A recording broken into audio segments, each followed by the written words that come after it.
Quando os filósofos criticam a religião, parte 3. Fala pessoal, como é que vocês estão? Tudo bem? Novamente, vamos lá, você está aqui no canal do Jaime Gomes, tá? E hoje nós vamos falar sobre o terceiro filósofo, a qual ele se propôs a criticar a religião. Isso mesmo. Se você perdeu os outros dois vídeos, eu vou deixar o link aqui para que você possa assistir os dois últimos filósofos anteriores que nós tratamos deles, para poder falar do porquê que eles criticaram tanto a religião, tá bom?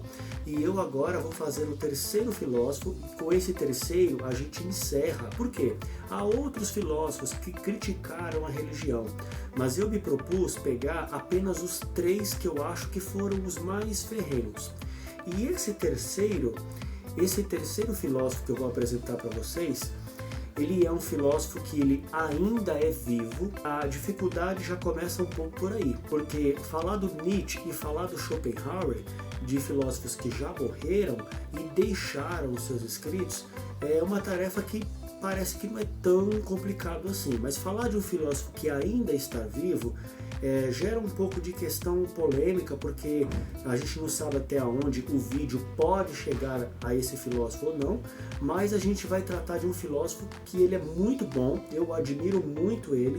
Estou falando sim dele, Michel Onfray. Quero mostrar para você a obra que nós vamos tratar dele. Essa obra aqui ela é fantástica, ela é uma obra difícil, mas ela é uma obra muito boa. Isso aqui é o famoso Tratado de Ateologia do Michel Onfray.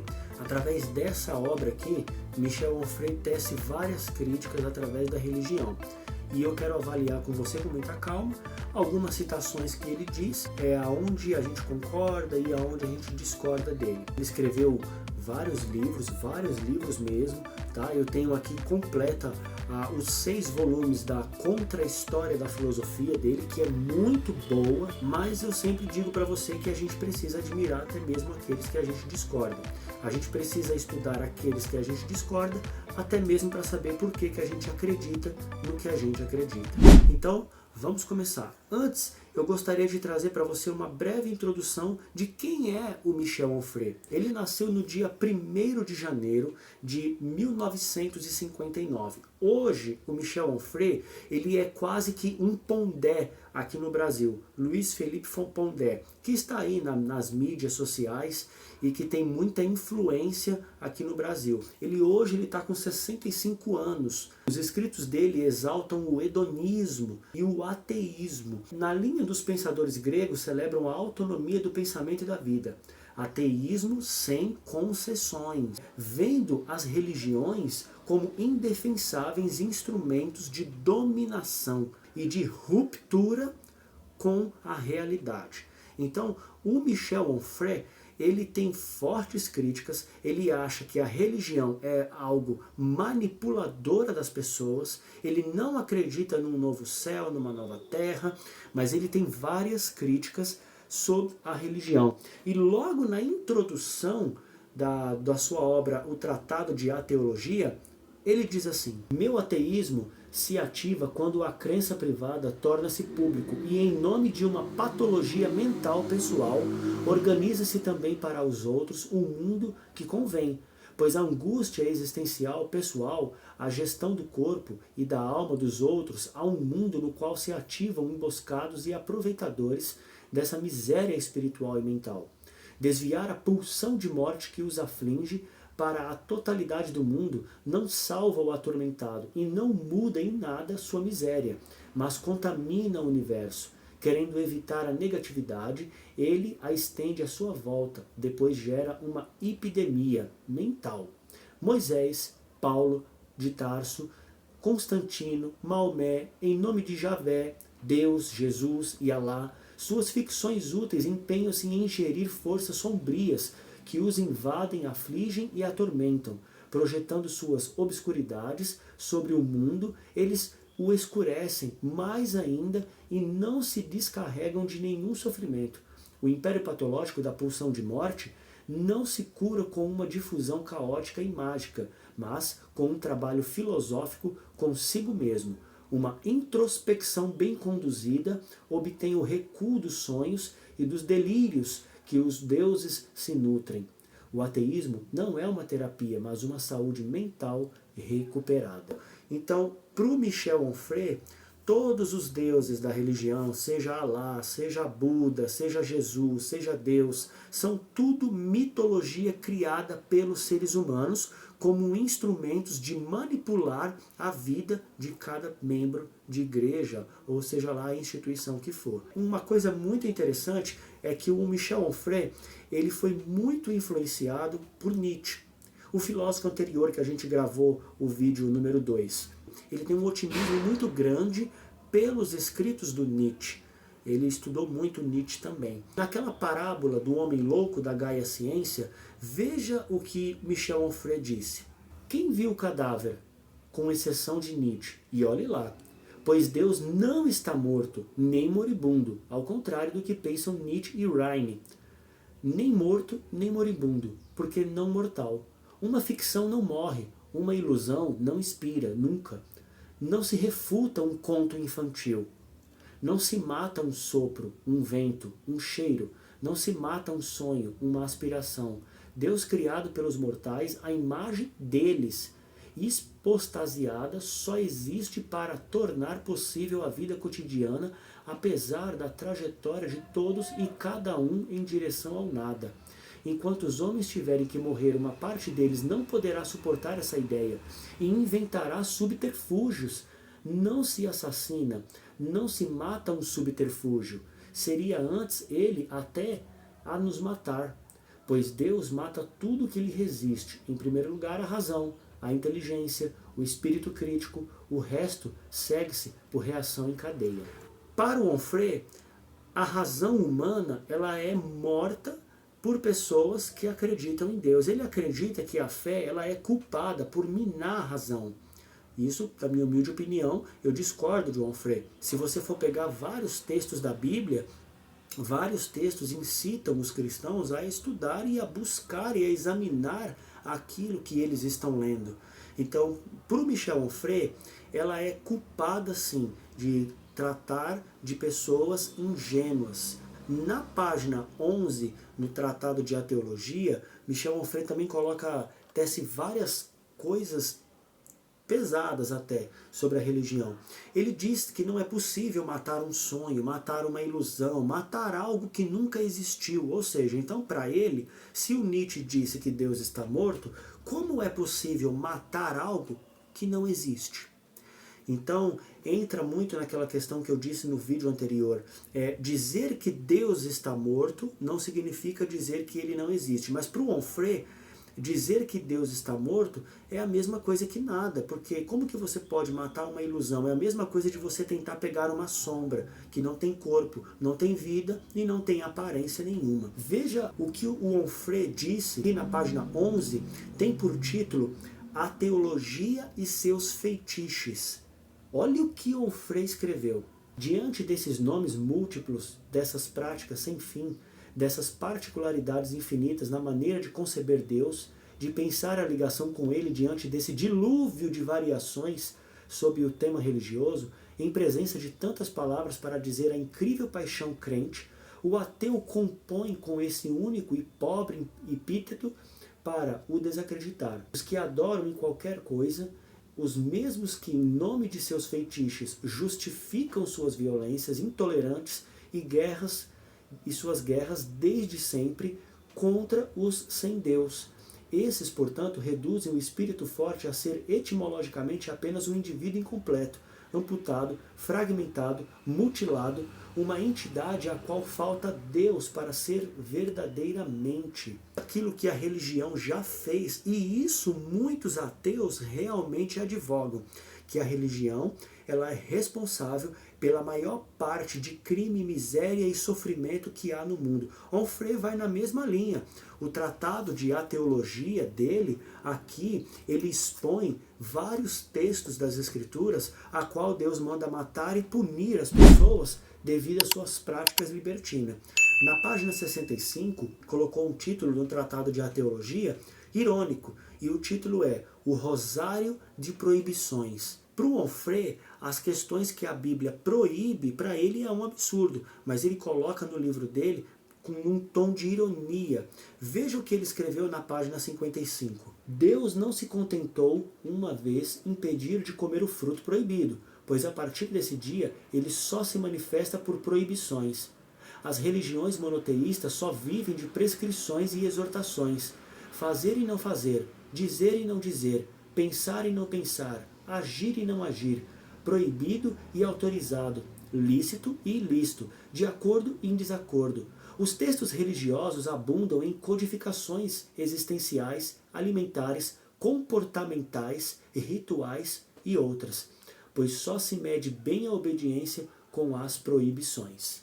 Então, para o Michel Onfray, a Bíblia é aquele livro chato, que só proíbe coisas. Não pode fazer isso, não pode fazer aquilo. Ela te priva da liberdade de viver, a sua liberdade de escolha. Embora, eu me lembrando aqui do filósofo francês também, o Sartre, ele disse que a liberdade gera angústia. Estamos condenados a ser livres. E isso daí, dito pela boca do Michel Onfray, e também disse agora uma citação de Sartre. Em Sartre, em partes, eu até concordo com ele, de que a liberdade ela gera angústia. Mas isso aí é assunto para uma outra ocasião. Mas o Michel Onfray vai na mesma linha de raciocínio que o filósofo francês Sartre. Ele acha que o livre-arbítrio é uma ilusão. Se Deus criou seres humanos livres, por que ele tem que ficar interferindo nas nossas vidas? Interessante, não é mesmo? Por que se ele deu livre-arbítrio para cada um de nós viver da forma como nós desejamos, por que ele tem que ficar ditando leis do certo e do errado, do pode e do não pode? Para ele, isso não é sinônimo de liberdade, é sinônimo de prisão. Eu quero convidar você a compartilhar esse vídeo, a curtir, a se inscrever no canal. Compartilhe esse conhecimento com outras pessoas, tá bom? Se você está gostando do vídeo, ajuda a gente aí, deixa um like pra gente. Veja o que o Michel Onfray disse também no tratado dele. Para delinear os contornos do ateísmo pós-cristãos, vamos nos deter no que é preciso superar ainda hoje: o ateísmo cristão ou o cristianismo sem Deus. Mais uma vez, que estranha quimera. A coisa existe, ela caracteriza um negador de Deus que afirma ao mesmo tempo a excelência dos valores cristãos e o caráter insuperável da moral e a transcendência. O bem não tem necessidade de Deus, do céu ou de uma base inteligível. Ele basta a si mesmo e procede de uma necessidade imanente, propor uma regra do jogo, um código de conduta entre os homens. É bem pesado, eu acho bem complicado as palavras do Onfray. Veja, ele disse que estranha quimera. Olha que audácia. Uma notinha de rodapé. Os livros do Michel Onfray, ele é um filósofo bem difícil. Ele escreve bem difícil. Ele coloca aqui os contornos do ateísmo e do cristianismo sem Deus. E de fato, eu disse já há alguns vídeos meus ou shorts que eu gravei, que existe sim aquele ateu prático, aquele ateu que vai à igreja, que devolve dízimo, que congrega, mas ele vive como se Deus não existisse. Esses tipos de cristão é o diagnóstico que Onfray dá de uma era que nós estamos vivendo agora pós-cristã. O que é um cristão pós-cristão? É um cristão que ele acredita em Deus, ele diz que acredita em Deus, mas na sua prática religiosa, na sua conduta do dia a dia, ele vive como se Deus não existisse, como se as pessoas nem precisassem de um código de conduta. Porque ao mesmo tempo em que ele prega que não se deve fazer isso e não se deve fazer aquilo, mas esse cristão mesmo vive de forma totalmente contrária ao que a Bíblia diz. Por isso que Onfray diz que nós vivemos numa era pós-cristã, numa era de ateísmo cristão. Em alguns aspectos, eu concordo com ele. Porque às vezes é mais fácil encontrar sexo numa esquina do que um abraço depois do culto.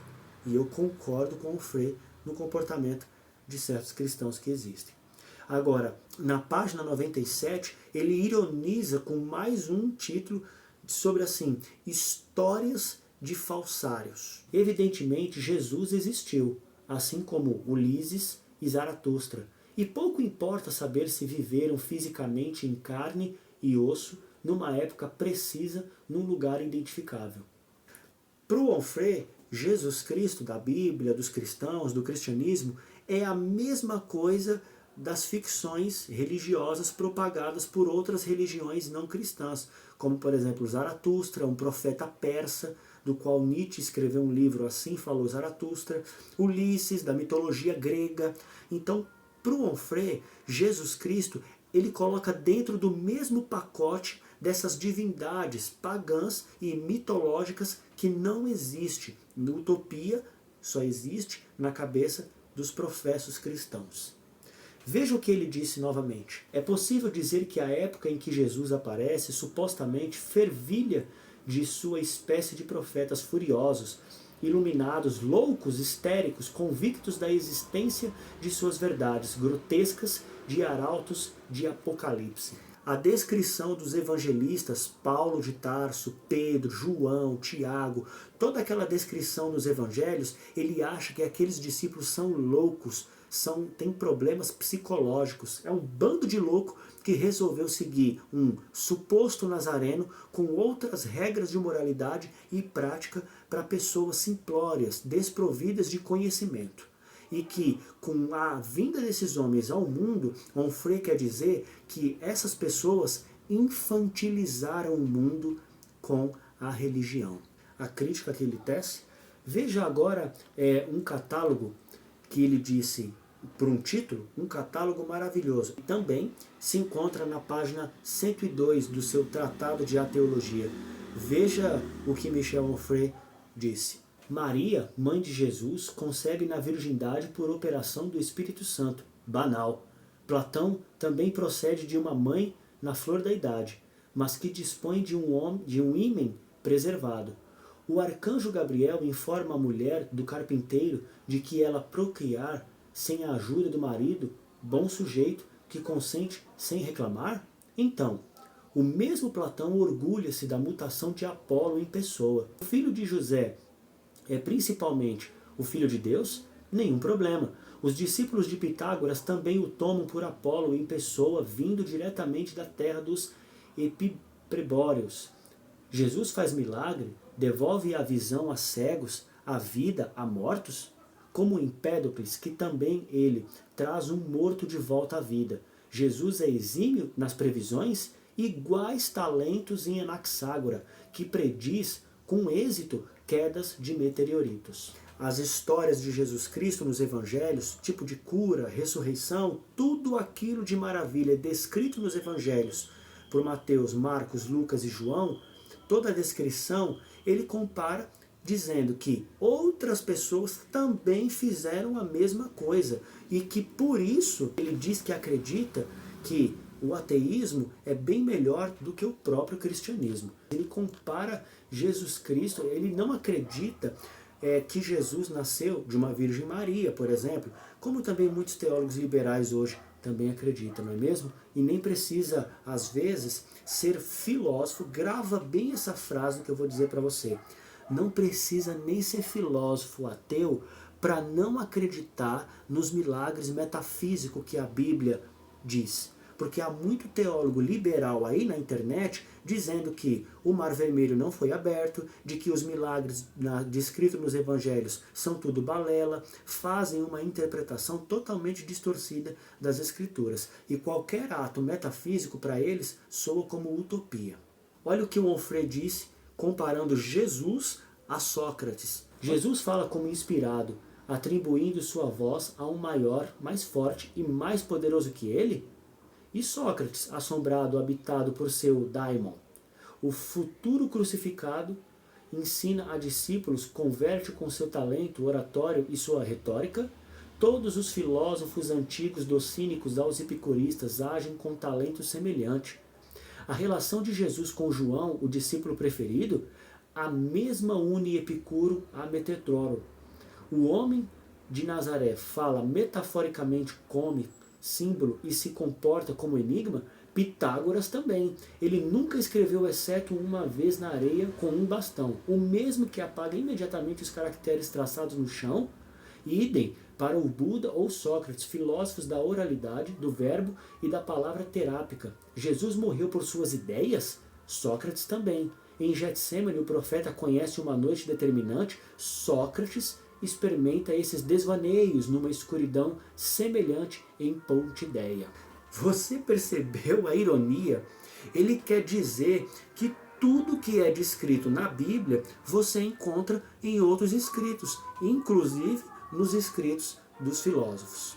Agora eu quero mostrar para você uma coisa muito interessante que ele diz, eu acho até um pouco engraçado, Onfray, que ele critica demais o apóstolo Paulo. É inacreditável as críticas que ele coloca no seu tratado de teologia.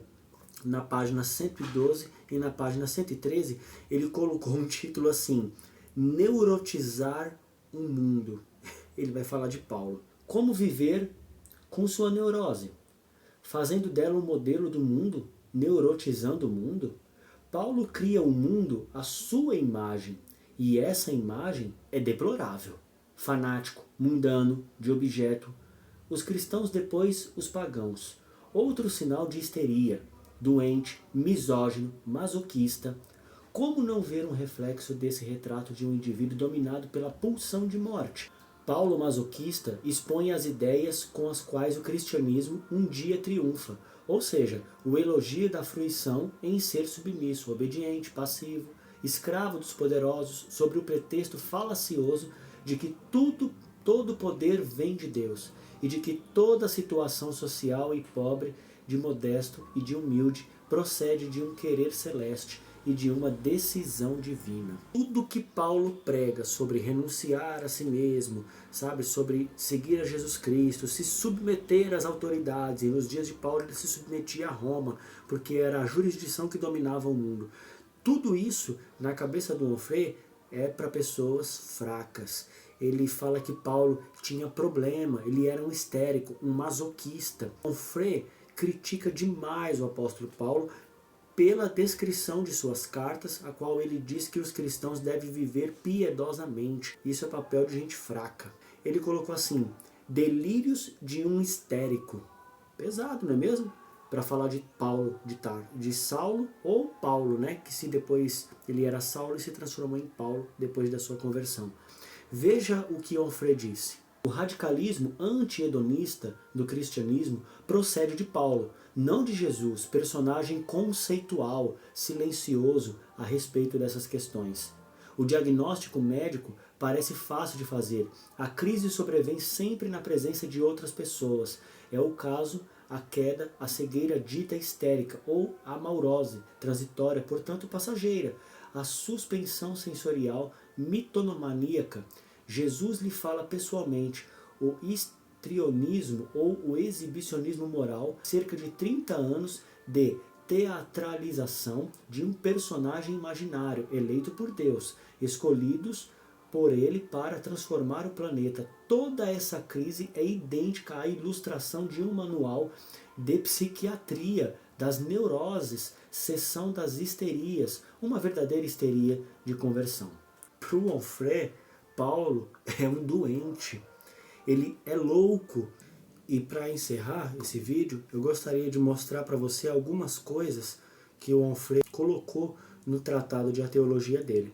Eu vou encerrar dizendo que ele tece fortes críticas às 3 religiões monoteístas, a saber, o cristianismo, o judaísmo e o islamismo. Nessa obra aqui, o Tratado de Teologia, o Onfray são as 3 religiões principais das quais ele tece as suas críticas. E como é de praxe de qualquer ateu, grave isso que eu vou dizer para você, vou repetir, como é de praxe de qualquer ateu de acusar e criticar as religiões por causa das atrocidades que elas fazem, em alguns aspectos eu concordo com o Onfray, concordo com qualquer ateu, qualquer filósofo ateu, eu concordo, porque Deus não é movido pela violência, embora muitas pessoas interpretem mal alguns textos da Bíblia. A acusar as religiões de violência em massacres em nome de Deus. O Onfray, ele pega os capítulos 12 a 14 do livro de Josué para poder dizer que o extermínio dos povos pagãos pelas mãos de Josué e os israelitas é algo hediondo, é algo que não deveria ser propício a um Deus que se diz um Deus de amor. acusar a Deus também, né, de ser um sangrento de guerra e que não poupa as crianças de peito e animais. É o que o Onfray diz também, que Deus é um Deus que não poupa ninguém, que ele é um Deus sangrento. No Antigo Testamento são histórias macabras, não é verdade? Através de alguns textos da Bíblia. As cruzadas, a Inquisição, os genocídios, as mortes provocadas, por exemplo, pelo islamismo. Para o Onfray, ele coloca tudo dentro do pacote, judaísmo, cristianismo e islamismo. E ele diz que essas três religiões são as mais violentas que existem. Uma coisa interessante que na página 134 e 35, ele coloca o monoteísmo como a casa da sogra.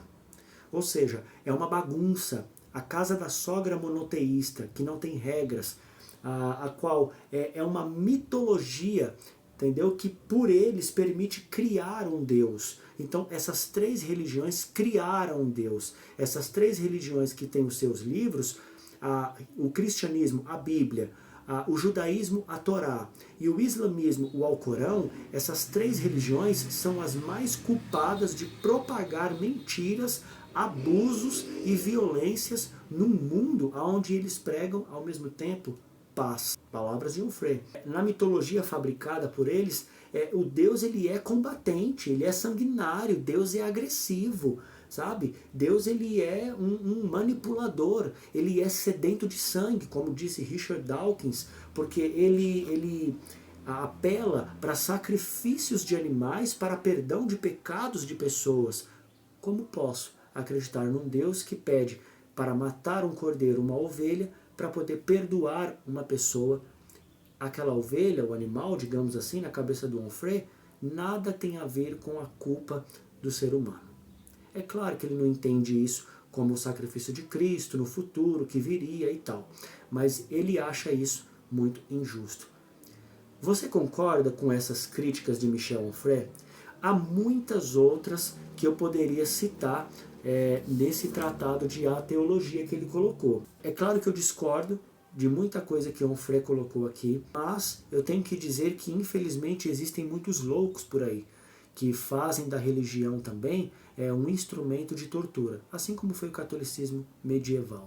Então, se você gostou do vídeo, se inscreva, assina o sininho de notificação e tire as suas conclusões de todas essas citações que eu disse para você a respeito de Michel Onfray, para você e eu avaliarmos aquilo que os filósofos disseram, que eles criticaram a religião e que, se por parar para pensar, se pelo menos um pouco a gente não dá um pouco de razão a eles devido às utopias e atrocidades que a gente vê propagados por parte de pessoas que são de diversas religiões, seja cristão, seja islâmico, seja o que for. Deus abençoe você, eu espero que você tenha gostado do vídeo. Até mais!